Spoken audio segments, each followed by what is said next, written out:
దేవుడు ఇప్పుడు నిన్ను చూస్తున్నాడు, నన్ను చూస్తున్నాడు. నీ తలంపులను, నా తలంపులను, నీ ఉద్దేశాలను, నా ఉద్దేశాలను, నా నడక, నీ నడక, నా పడక, నీ పడక, నా సహవాసము, నీ సహవాసము చూచుచున్న దేవుడు. పేరే నజరేయుడైన యేసు. ఆ యేసయ్య నిన్ను నన్ను బ్రతికించింది ఎందుకో తెలుసా? సావుకు దగ్గరైన నిన్ను, సావుకు దగ్గరైన నన్ను బ్రతికించుకుంది ఎందుకో తెలుసా? బ్రతికి ఉన్న దేవుడైన ఆయన్ని బ్రతికి స్తుతించాలి. మన్ను ఆయన్ని స్తుతించదు కదా, సజీవులే కదా ఆయన్ని స్తుతించేది. ఎందరో కాలాన్ని విడిచిపెట్టి వెళ్ళిపోతున్నారు. ఈ రోజు ఉన్న వ్యక్తి మరొక క్షణాన్ని కనబడట్లేదు.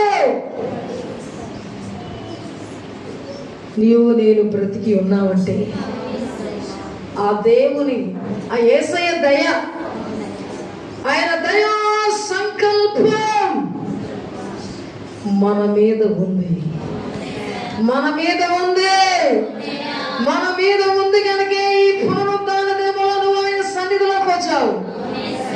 సాతాను గాడు లేచిన కానించి రకరకాల తలంపులు పెట్టి దేవుని సంఘానికి దూరం చెయ్యాలని, ఆరాధనకు వెళ్ళనీయకుండా చెయ్యాలని రకరకాల ప్లాన్లతో ఉండుంటాడు.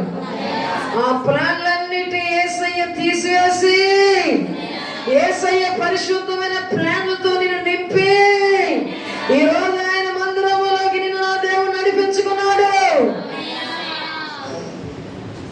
ఆయన నిన్ను ప్రేమిస్తున్నాడు, ఆయన నిన్ను ప్రేమిస్తున్నాడు, ఆయన నీ కొరకు ప్రాణం పెట్టాడు, సమాధిని గెలిచి లేచాడు.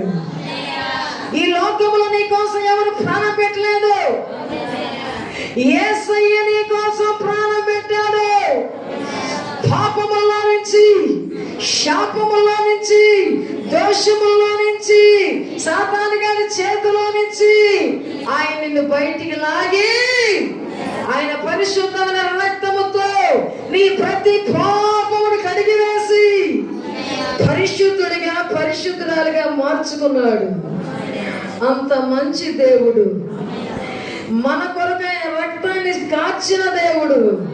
ఆ రక్తంతో నీ జన్మ, నా జన్మ కర్మ పాపాలను కడిగివేసి నీతిమంతులుగా నిలబెట్టిన దేవుడు. పాపిని పాపిగా ఉంచకుండా పరిశుద్ధులుగా మార్చిన దేవుడు. పరిశుద్ధత కలిగిన దేవుడు, ప్రేమ కలిగిన దేవుడు, జాలి కలిగిన దేవుడు, దయ కలిగిన దేవుడు నీ కోసం చేతులు చాస్తున్నాడు, నీ కోసం చేతులు చాస్తున్నాడు. నా కుమారుడా, నా కుమారి, లోకం వైపు చూడద్దు. లోకములో ఉన్నదంతా నటన జీవితము, నరకాన్ని తీసుకెళ్ళిపోతే నా వైపే చూడు. నీ కొరకు నేను రక్తాన్ని చిందించిన దేవుడను, నీ పాపాలను క్షమించిన కొరకు సిలువలో మరణించి సమాధిని గెలిచి లేచిన దేవుడే. నా వైపు చూడు, నా వైపు చూస్తే నీకు మేలు కలుగుతుంది, నా వైపు చూస్తే నీకు రక్షణ కలుగుతుంది, నా వైపు చూస్తే నీకు స్వస్థత కలుగుతుంది, నా వైపు చూస్తే నీకు ధైర్యం వస్తుంది, నా వైపు చూస్తే నువ్వు పాపానికి పాపం చేయకుండా పారిపోతావు. నిన్ను రక్షించువాడు, కునికని నిద్రపోని దేవుడు, ఆయనే నజరేయుడైన యేసు. నిన్ను చూస్తున్న దేవుడు, నీకు కాపలా కాస్తున్న దేవుడు. పాములో పడిపోకుండా ఉండాలని, శాపంలో పడిపోకుండా ఉండాలని, లోక సంబంధమైన ముచ్చట్లో పడిపోకుండా ఉండాలని, శాపకరమైనటువంటి జీవితాలు ఉండకూడదని నా దేవుడు నీ దగ్గర నిలబడి కాపలా కాస్తున్నాడు. ఆ మంచి దేవుణ్ణి, ఆ ప్రాణం పెట్టిన దేవుణ్ణి, ఆ రక్తం కార్చిన దేవుణ్ణి మనసారా ఆరాధిస్తూ ఆయన కనపరుచుకుందాం. హల్లెలూయా.